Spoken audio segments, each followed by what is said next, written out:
Hello students, welcome to the EPG Pathshala. I am Suman Gupta from Department of Law, Kurukshetra University, Kurukshetra. Today I am going to talk about the module entitled Difference between Women's Studies and Gender Studies. Importance of gender analysis in framing policies and programs, social relations approach, gender sensitization and gender sensitivity from paper Women's Studies as an Academic Discipline. Objective is to familiarize the reader with the difference between women's studies and the gender studies. Need and importance of including gender analysis in framing programs, policies of the government.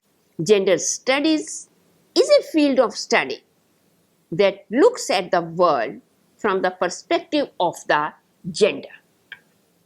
This means that while studying something, the distribution of resources within a household, a social unit like a caste group, a bill before parliament, a development project, the classification of different species are done in a manner that takes into account the fact that different genders exist in the world.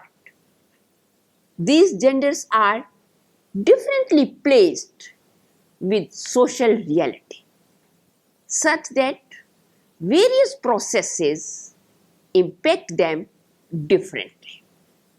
Thus, gender studies recognize that gender has to be taken seriously. It is also a field that recognizes that often within academic discipline and also other spheres of society, the perspective that has been applied, that of the most powerful people in the society, and that this is often at the expense of less powerful people. Gender studies then exists as an important means of correcting such imbalances.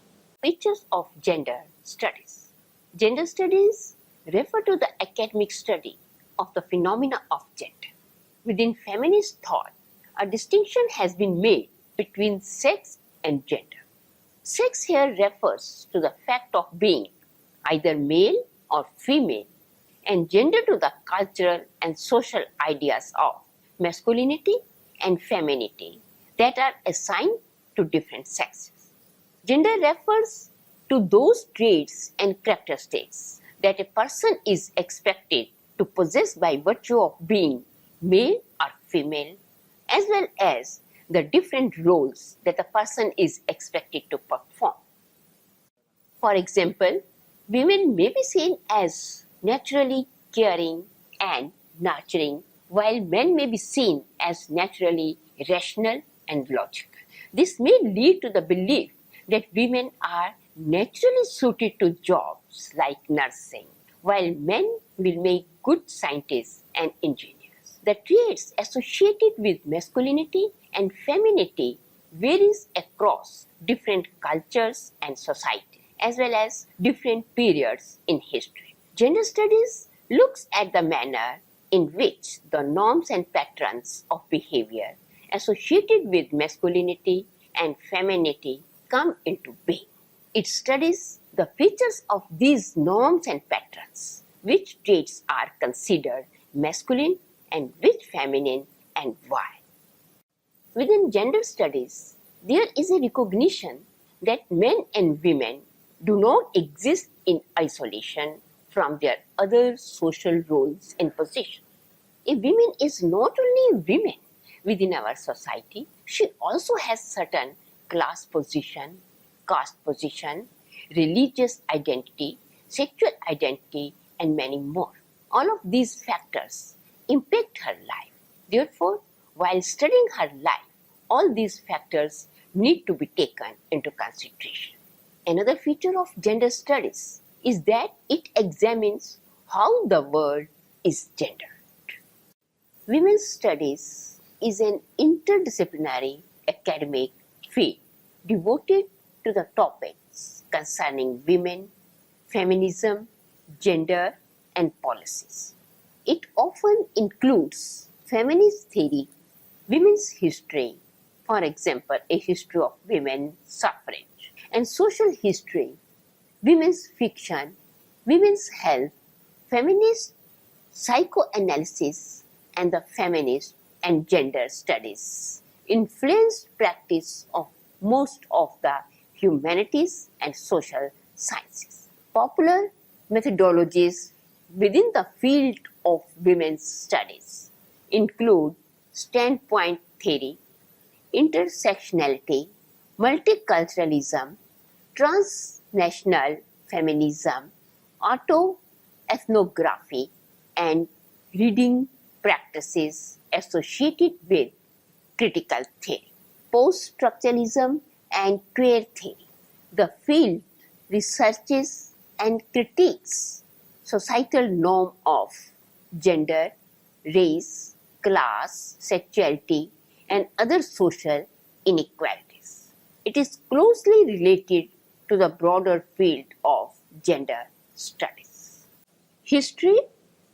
Women's study was first born as an academic rubric apart from other departments in the late 1960s, as the second wave of feminism gained political influence in the academic through students and faculty activism. As an academic discipline, it was modeled on the American studies and ethnic studies such as Afro-American studies and Chicano studies program that had arisen shortly before it. The first accredited women's studies course was held in 1969 at Cornell University. The first two women's studies programs in the United States were established in 1970 at San Diego State College, now San Diego State University, and SUNY Buffalo. In 1972, Sarah Lawrence College became the first institution to grant master's degree in women's history. Throughout the later 1970s, many universities, colleges created departments and programs in women's studies, and professorships became available in the field, which did not require sponsorship of other departments. By the late 20th century, women's studies courses were available at many universities and colleges around the world.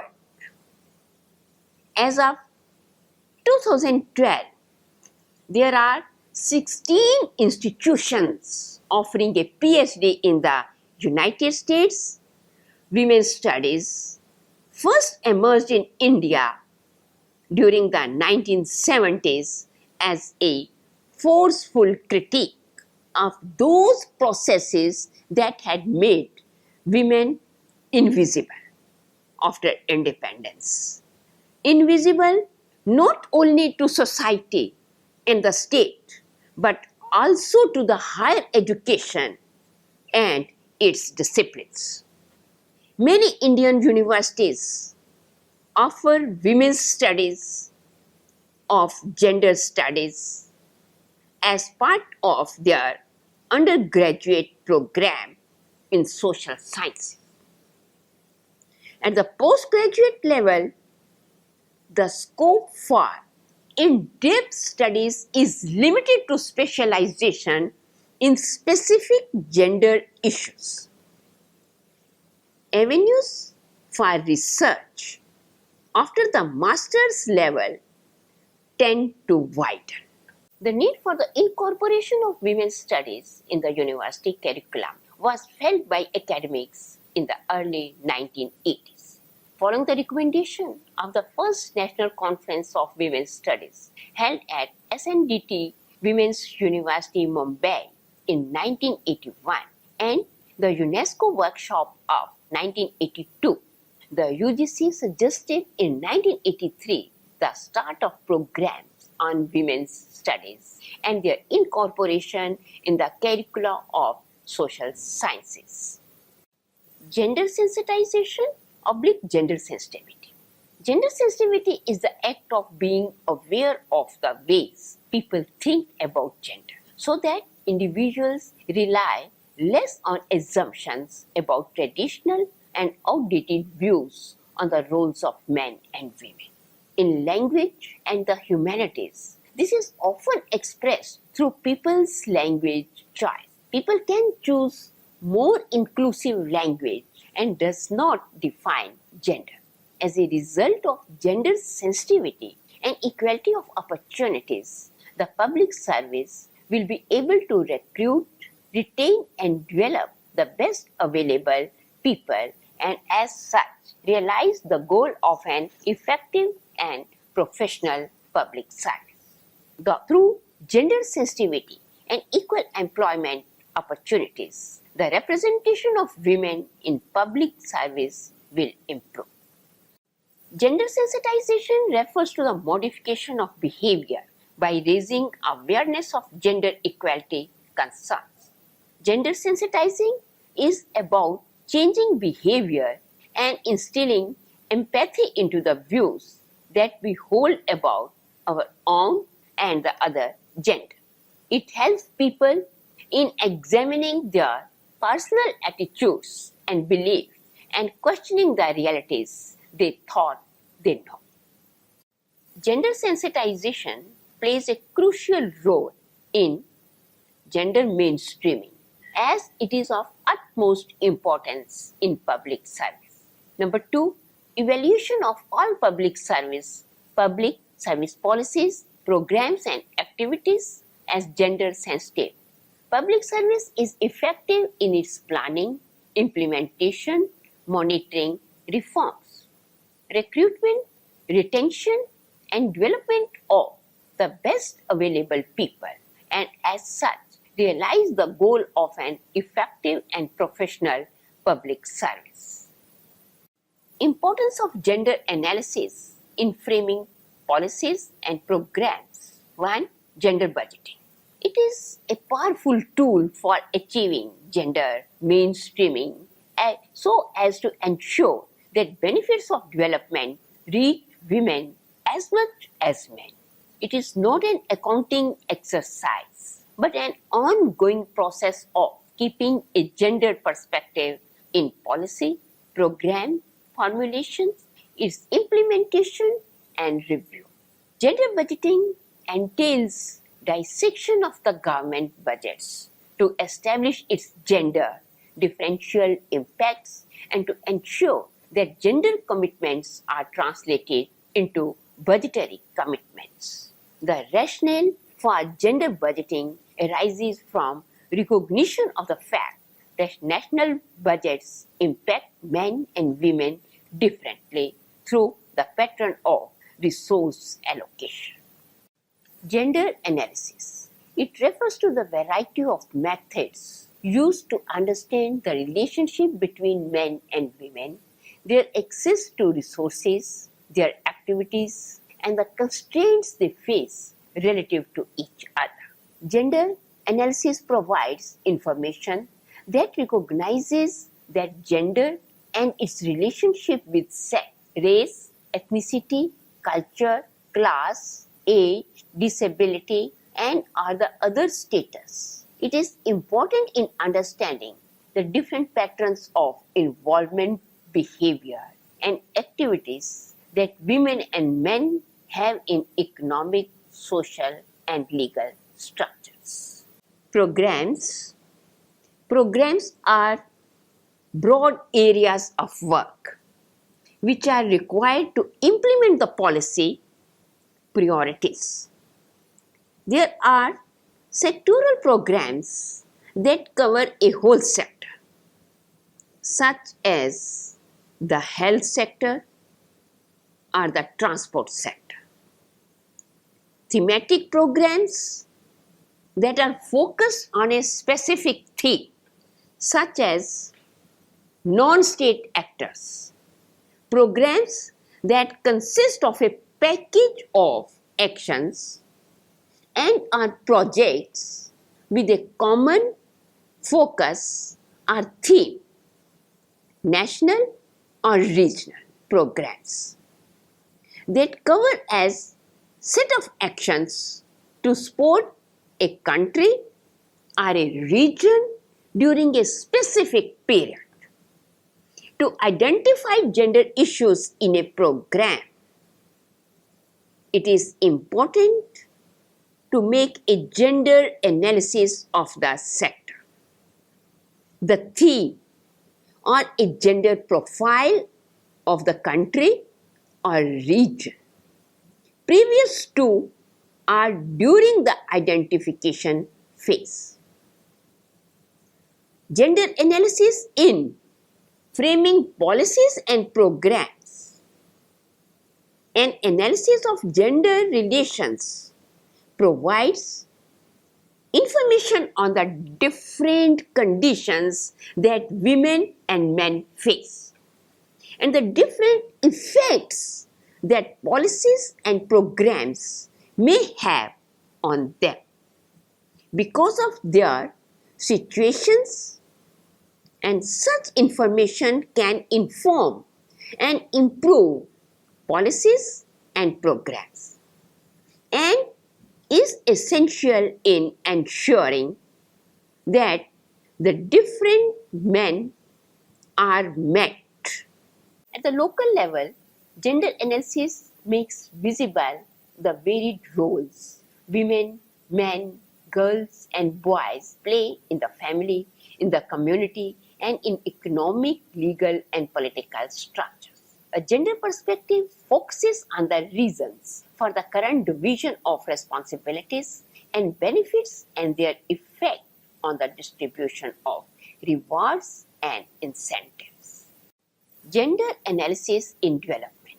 Gender analysis offers information to understand women's and men's access to and control over resources that can be used to address disparities, challenge systematic inequalities most often faced by women, and build efficient and equitable solutions. The information gathered during the research stage of the analysis should make the differences between women and men explicit using sex disaggregated data so that policies, programs, and projects can build effective actions that promote equality.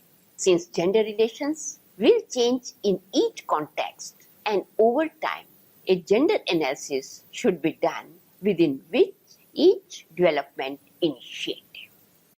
Gender analysis can also provide insights on how gender equality can be promoted within efforts for sustainable development to ensure maximum efficiency in pursuing development goals.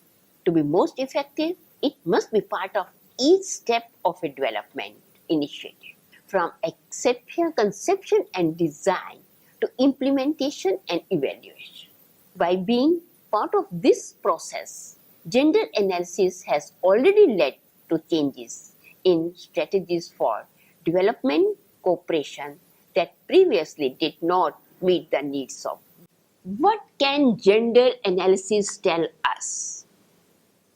Gender analysis asks questions that can lead us in a search for information to understand why a situation has developed the way it has. It can also lead us to explore the assumptions about issues such as the distribution of resources and the impact of culture and traditions. It can provide information on the potential direct or indirect benefit of a development initiative on women and men, on some appropriate entry points for measures that promote equality within a particular context, and on how a particular development initiative may challenge or maintain the existing gender division of labor.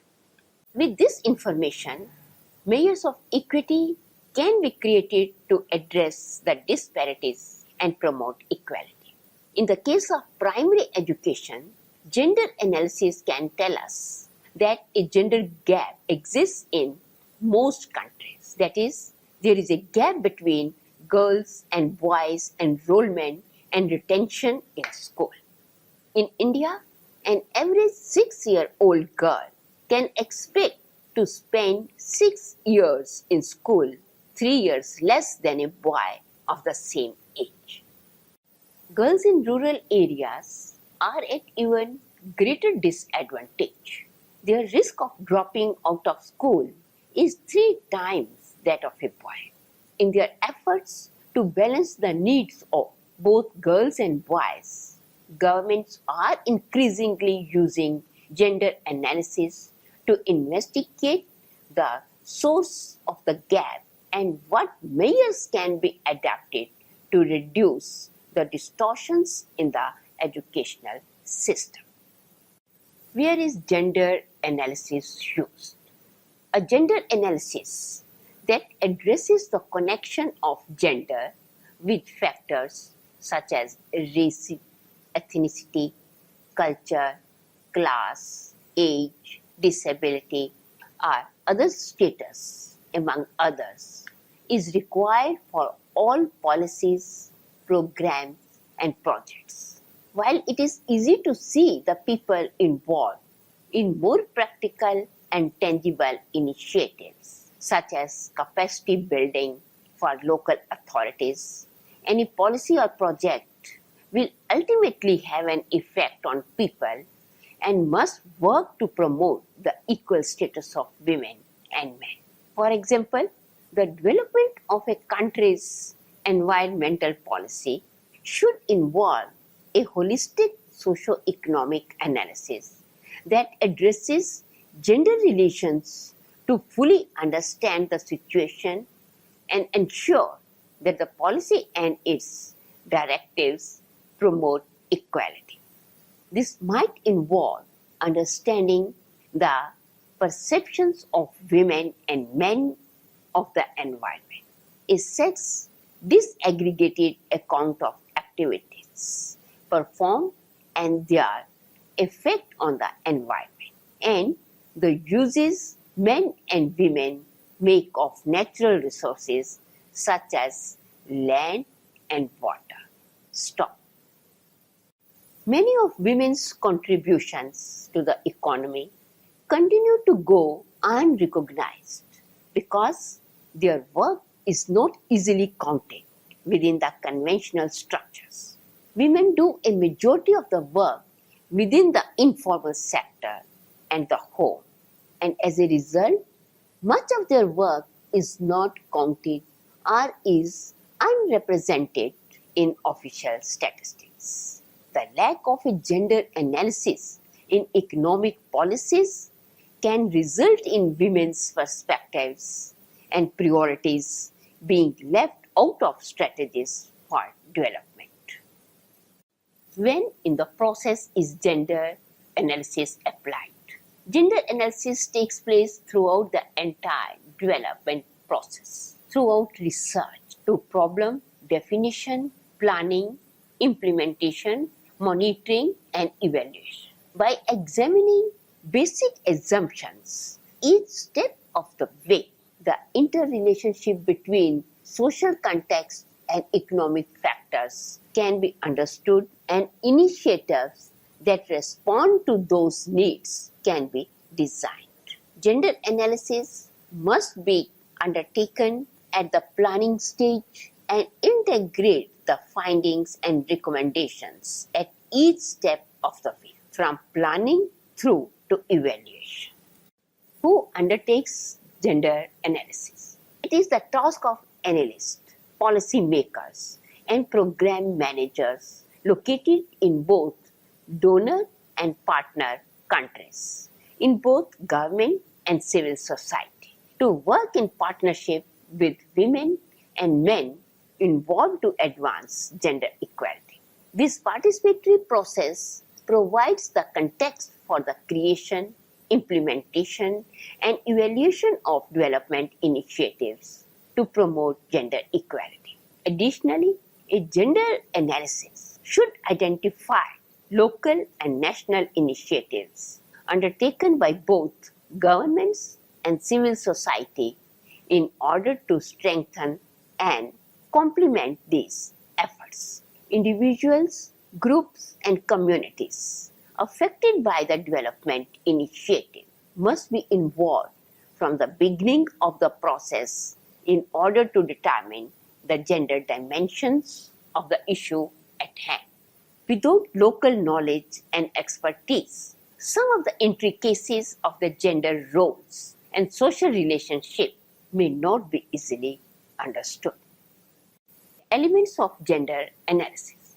For a good gender analysis, resources and commitment to implement the results of the analysis are necessary. There are three important points to be considered. It requires skilled professionals and adequate resources. Number two, it benefits from the use of local expertise.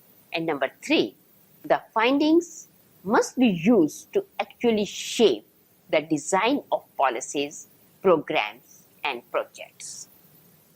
Undertaking gender analysis begins with examining the issue so that the broad reality of gender roles and relationships is taken into account. Gathering information to enrich the understanding of the gender roles and relations in a specific context means asking difficult questions. When doing research, consider if you are challenging the existing gender division of labor, tasks, responsibilities, and opportunities. Who are the intended recipients of benefits of the proposed policy, program, or project, and who could potentially lose? Both women and men must be consulted on the issue at hand and have the opportunity to contribute to the definition of the solution. It is important to keep in mind the long-term impact of a policy, program, or project in terms of women's equality with men.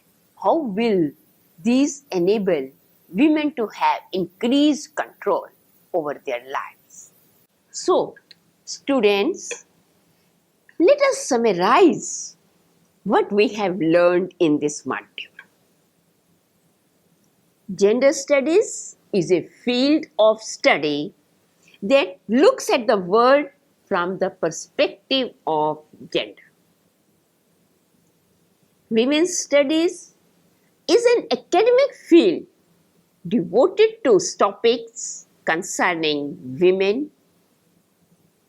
Women's studies was born in the late 1960s, and first women's studies course was held in 1969 at Cornell University.